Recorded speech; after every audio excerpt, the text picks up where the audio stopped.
any questions. Or if you can't hear me, let me know too. But we have a lot of fans in here, and I've shut, I think, all of them off. So hopefully we're good now. But what I'm standing in right now, if you were to come to Mountain Vista High School up in Highlands Ranch, if you can imagine a shipping barge, that huge ship that you'll see traveling across a vast ocean to deliver products all across, those massive shipping freights that you see, I'm standing in one of those that has been repurposed into a vertical hydroponic farm. And so what I mean by vertical is, if I'll look down this row here, we've got these large towers, and kind of give you an idea of how large those are. I'll stand next to one. You can kind of see the top there, but so here's how large those are. And we usually put about 8 to 10 plants in each of those. And typically we are growing any leafy greens. So we got basil is common, a lot of different varieties of lettuces. But we've tried tomatoes before, but they didn't work out quite so well. They take up a lot of space. So mostly those heads of lettuces. But this can grow. You can kind of see how far back that goes. And we have one side that's empty right now because we're getting ready to close down for the end of the school year. But if we had the thing at full max capacity, it would be growing the equivalence of a 2-acre farm within that shipping freight. And then the crazy thing is the amount of water that 2 acres consumes in one day is equivalent to if you grabbed 10 milk jugs of water and dumped it on 10 acres. And so it uses 10 gallons of water a day. So hard to imagine 10 gallons of water trying to cover 2 acres of a farm or something like that. But the system is pretty clever. So let me take you through starting from a seed and then going all the way to what you see behind you right here. So let me shift us a little bit. Okay, so I've got what is called our seedling tray on right now. And what we have, let me grab a little tray, is we start right here. This is step one, is we order a bunch of seeds and we put those seeds inside of each of these plugs. So these are little tiny plugs that just kind of pop out. If I grab one right here, you can see what those look like. Little plug, and the nice thing is they have a little tiny hole in the top, so the seed just drops right down inside of there. 10, 2, 3, 4, 5, 6, 7, 8, 9, 10. And this is 10 by 20. So 200 plants can fit in this. And we usually separate it out, not usually one thing, one type of plant all in one, but as soon as we put this, as soon as this is full of seeds, then what we do is we put it in this first tray that you have you see the lights on right there. And down here,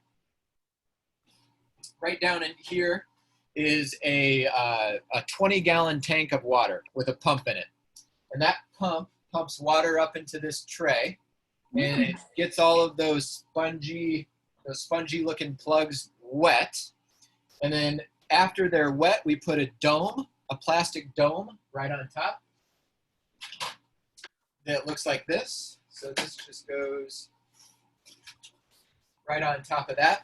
And then we put it down here, and that's where that seed germinates. And so once we see a little bit of that sprouting, maybe the cotyledons come in a little bit, then that tray comes back up here to what you see now, and then it's constantly watered. So it spends about 2 weeks just in that little saturated plug with that lid on top of it until it germinates to a point where we can set it on this middle tray, and then it's getting constantly watered once per day with everything else.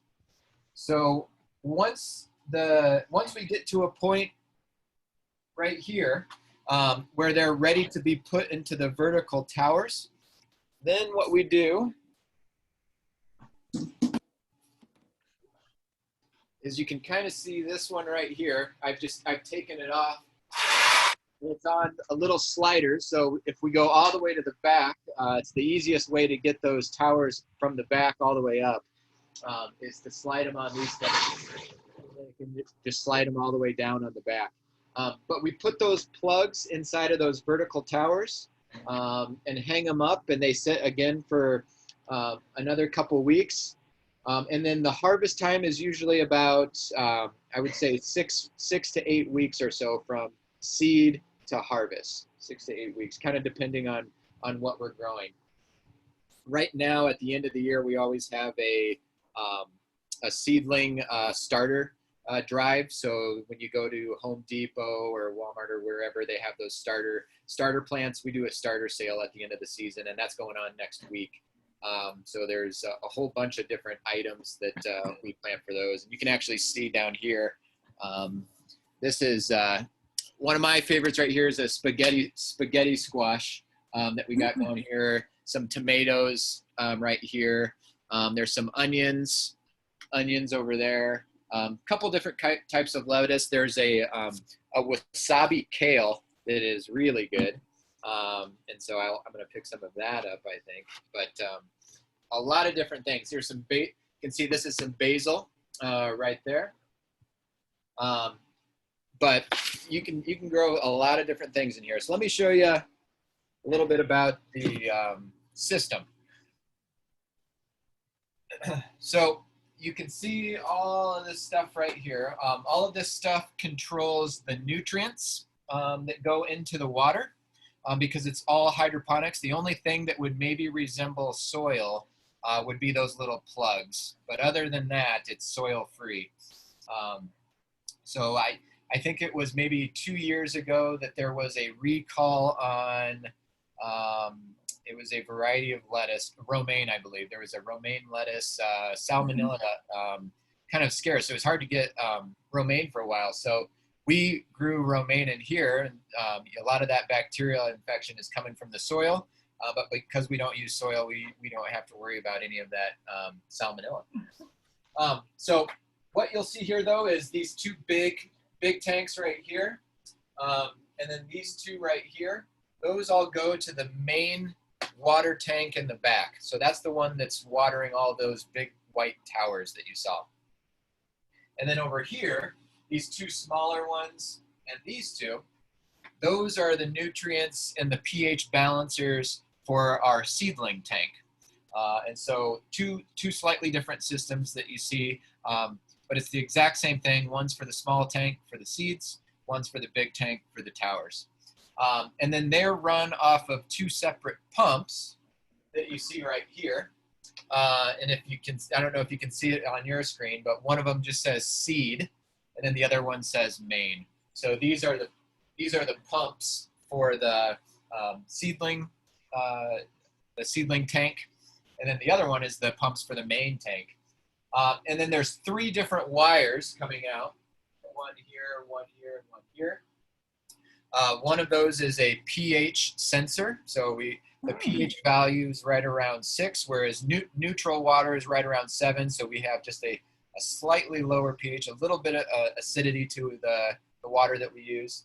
And then the other one, other than the pH sensor, is a conductivity sensor. What that is doing is when we pump our water in, we go through a reverse osmosis system. Basically, it's a series of membranes that water is pushed through to eliminate any of the ions that come out of our water. And I don't know what water is typically like in Castle Rock, but it is really metallic-y up in Highlands Ranch.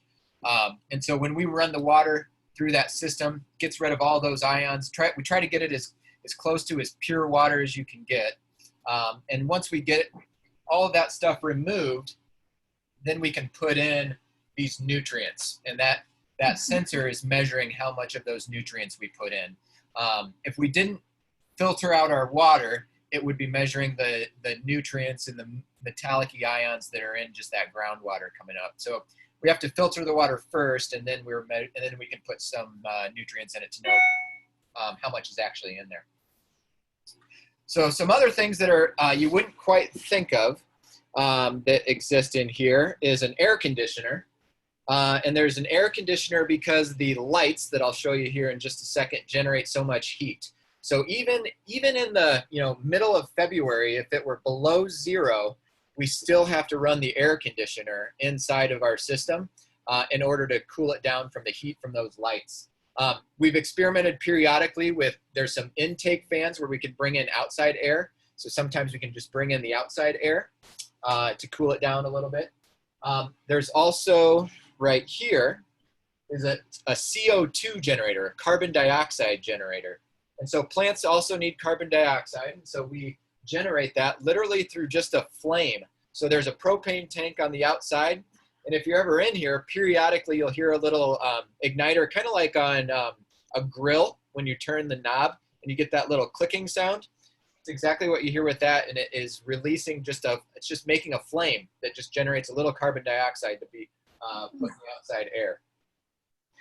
And one thing that I think is really cool is this dehumidifier. So as those plants absorb the water, they also transpire, and there's also water that they let loose, and so it feels pretty humid inside of here. And sometimes that humidity can be too much for the plants. And so our dehumidifier will pull that extra moisture out of the air, and it just puts it right back into the seedling trough. So it just recycles that water from the air. And let me turn the lights on. So right now what you are observing is nighttime. So this is nighttime in the farm. So let me show you what daytime in the farm looks like.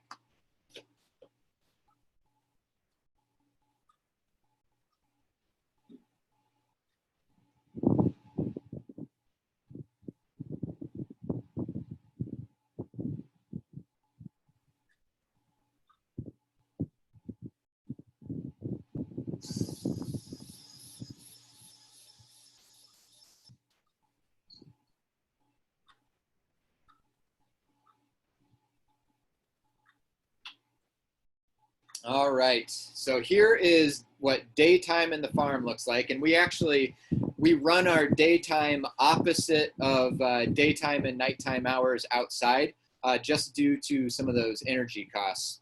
So right now, a lot of people are running their lights and stuff like that while they're up, and it's off when they're asleep and stuff like that. So we run it just in non-peak hours, basically. And this is pretty energy intensive, unfortunately. And so in a perfect world, we might have some solar panels up on the top to generate that energy. And so maybe in future grant opportunities, we might pursue that. Right now, it's just tied into our energy grid at the school. And so that's what it looks like from probably 4 o'clock, and then for the next 10 hours is it looks like this in here.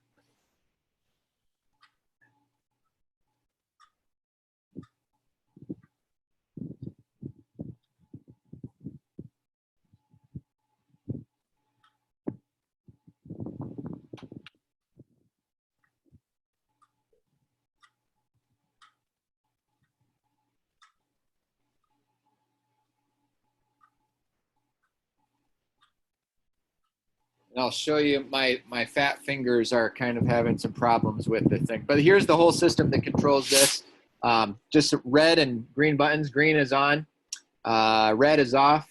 So I'm just shutting those lights off like that. Now, another cool thing about this system is all of the functionality and the controls on this box are also accessible through an app on my cell phone. So I can turn the lights on and off like you just saw. From anywhere in the world that I've got a Wi-Fi connection. I can turn the water on and off anywhere that I have a Wi-Fi connection, or I'm connected to cellular service. So that is kind of in a nutshell the whole operation of this farm. We have, as of 2 years ago, a class that is called Agricultural Business. So we've got 2 sections of agricultural business. And this year, there's one class with 22 students. It started out with just under 10, but there's about a little over 20 kids who now run this farm with a supervisor, and they run it as a business. And so people come in usually on Wednesdays and Thursdays, our harvest hours. You can buy bags of produce, lettuces mostly, And then periodically we'll do some basil and other herbs too. So, so if you're ever in the area or you know somebody who is and you want to pick up some lettuce, I would definitely tell you it tastes better than what you get at the store. It's pretty good. If you would have told me that before tasting it, I would have probably said, yeah, right. But I think there's actually a taste difference. It stays fresher in your fridge longer, and so it's a nice commodity to have at the school when I'm heading home. I can just pick some of that stuff up. So let me see if I can think of anything else. The kids also learned too this is our credit card reader. So when customers come in, the kids take credit cards, and they have a form you can even fill out where they will package it for you beforehand. And you know, even before COVID, we were doing curbside pickup, so you didn't even have to go to the farm. So let's see. Let me, since I'm wireless, I can take you back a little bit further.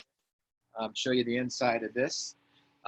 These are just some floor fans to keep circulation going up in the ceiling. Those are called Vortex Fans, and they are pushing the air all the way back to the back of the farm. We try to get air to come in from the front of the farm and then to exit the back of the farm. And then let me take you outside. And if my internet, the farm has its own Wi-Fi system.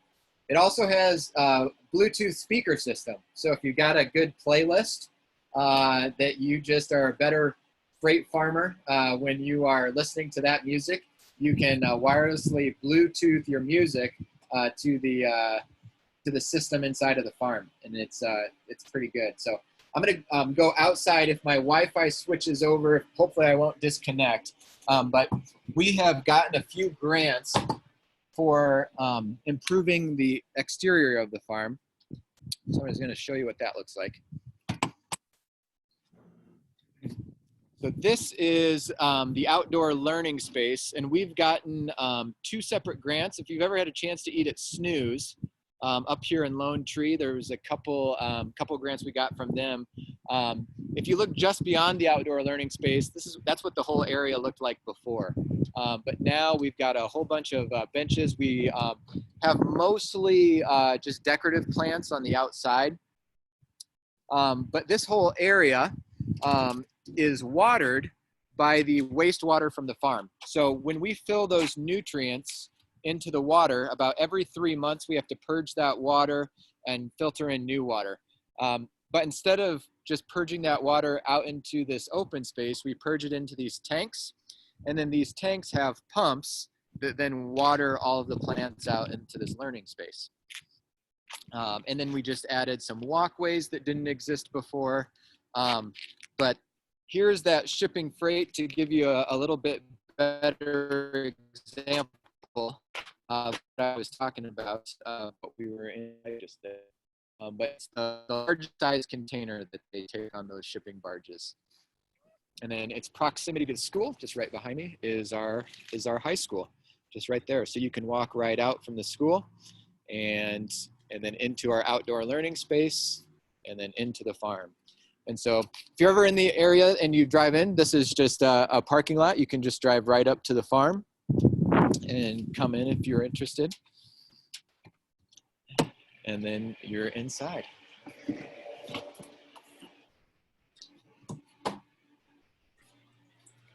All right. So I think that is, you know, most of what I can think of to tell you. Is there any questions? So how much do we grow? We have the entire, we have every single tower up and running throughout the course of the year. At the end of the year, we start to dwindle down little by little. But we separate it into 4 sections. So basically, it's in quarters. And so each week, we harvest 1 quarter. But the entire farm is operational and in use for the majority of the year. Right now, that 1 section is being shut down quarter by quarter. So next week, it'll be half capacity. the week after that, quarter capacity, and then it'll be shut down for the year. But yeah, and how much we grow, it's 2 acres worth of crops is how much this particular farm can grow. So there are a couple other farms in the state from the same company, one of which is at another high school. There was another high school that was part of the same grant that we were, but there was, I think, too much stuff that they were running through that they were kind of like legality stuff. They weren't sure how they were going to be able to make some things work, and it ended up getting donated to a, I want to say another nonprofit, but I'm not sure of the name right now. So if we don't sell stuff, a lot of times an email will go out to staff saying, come pick up some lettuce. And that was really true 2 years ago. I was getting a lot of free lettuce, and it was awesome. I don't get any free lettuce now because I think our popularity has grown too much. It's a good thing, but now I have to pay for the lettuce, and I have to get out here quick in order to do it.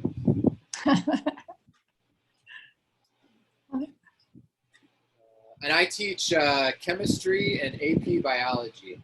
And so when I was mostly involved in the freight farm, we were doing, one of the things that we did is, if you notice these lights, let me kind of go back here. And so those lights, if I were to you right now, it probably all looks just one color.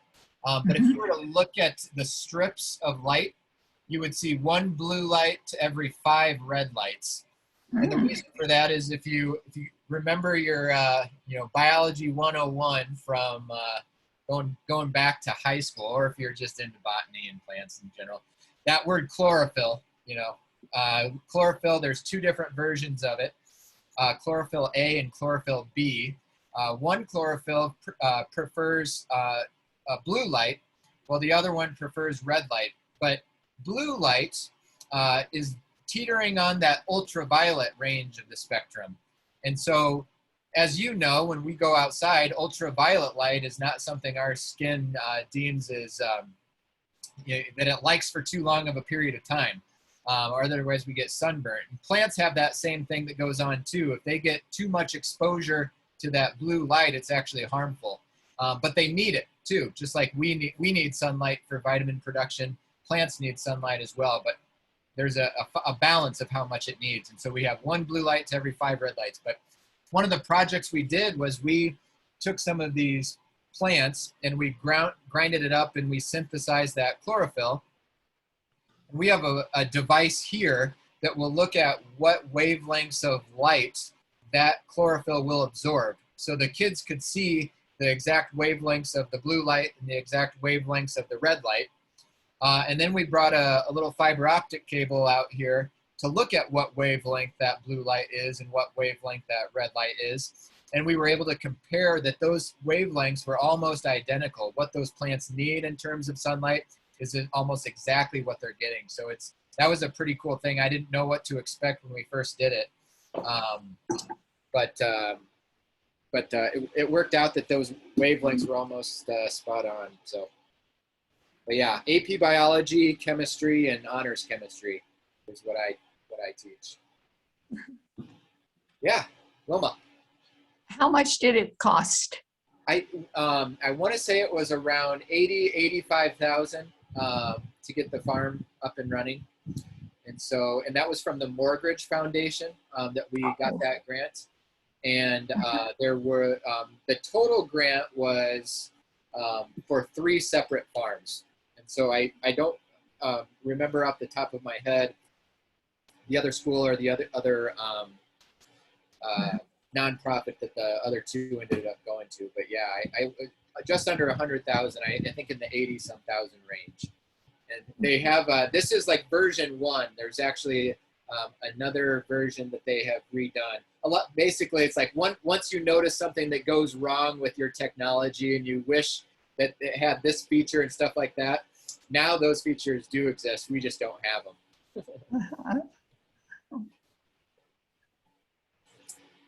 Yep. Yeah. Go ahead. And do you feel that you raised more than you actually would on a 2 acres of farm?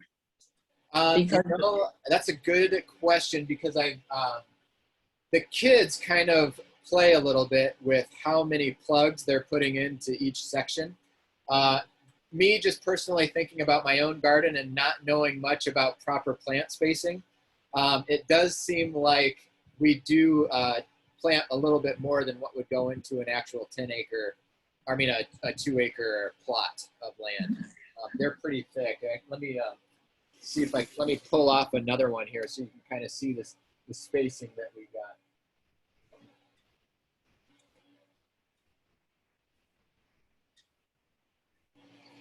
All right, so you can kind of see this plug here is a kind of a dud one. It's growing out right there. Oh.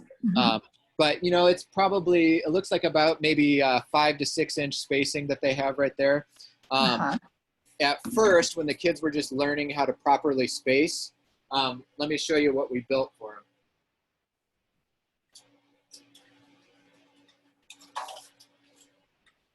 So we built these little tools right here with lines to show them how to properly space. And as you probably already know, depending on the plants that you use, the spacing is different. So some of those lettuce heads need spaced more, where some of those other plants that maybe grow out a little bit further and don't have quite the width, they can be planted a little bit further in. So the basil that we are growing right now, this one particularly, if you can see that one, this one right here looks like those plugs are about the same as what I just showed you, but just because of the basil plant, it almost looks kind of just like one thing growing right there. And there's I can't think of, there's a basil variety that a colleague of mine grows quite a bit in here, and I can't think of what it is, what basil specifically it is, but it's got really thick, big leaves, and it's really tasty. And the one that is really good is that Wasabi Arugula. So if you can, I don't know if you like sushi, but that wasabi flavor that you get on the side there, it's a really diluted, very mild wasabi flavor in that arugula. I think my plan this summer is to grind it up and kind of put it in a butter, and then when I do steaks on the grill, to just melt a little bit of that on it. So that sounds really good. I was raised on a farm in eastern Colorado, and the corn has to be planted further apart than if you were living in, let's say, Iowa. Oh, wow. I didn't know that. Same variety corn, just different. Yes, just because of moisture or lack of moisture. Sure. Yeah. Moving from Iowa, I was very concerned that the corn in Colorado was not going to taste very good. But I was very pleasantly surprised with Colorado corn. Have you ever had Olathe corn? I don't know if if it's at King Soopers, then yes. But if I haven't, the ones we buy at King Soopers are the ones that we just peel right there in season.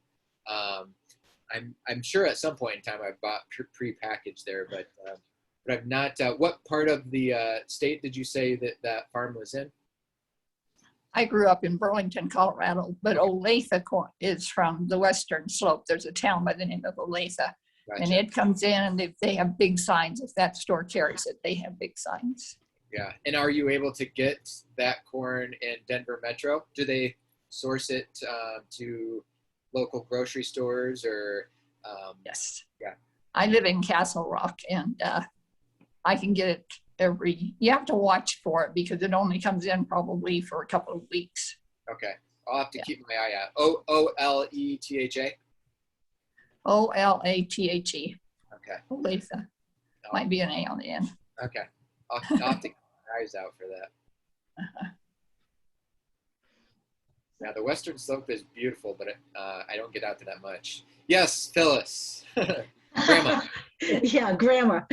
For those of you who don't know, this is one of my grandchildren. And And whenever I can get an opportunity to get their lettuce, it lasts for about 3 weeks. And anything you buy at most of the grocery stores, if you don't eat it right away, it's gone.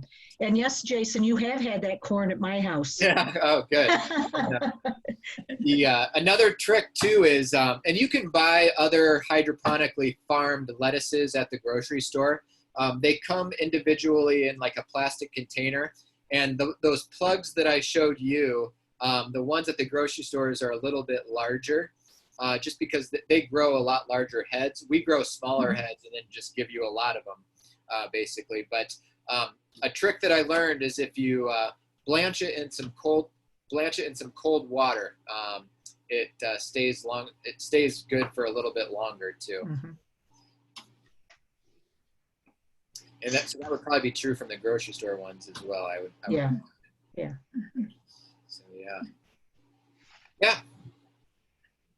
It's hard for me to envision these plants growing sideways. Yeah. And down. Yeah. Let me see if I can. I want to see if I can find some maybe different plant varieties down here a little bit further. Here we go. All right. Let me grab a head of lettuce so that you can see that.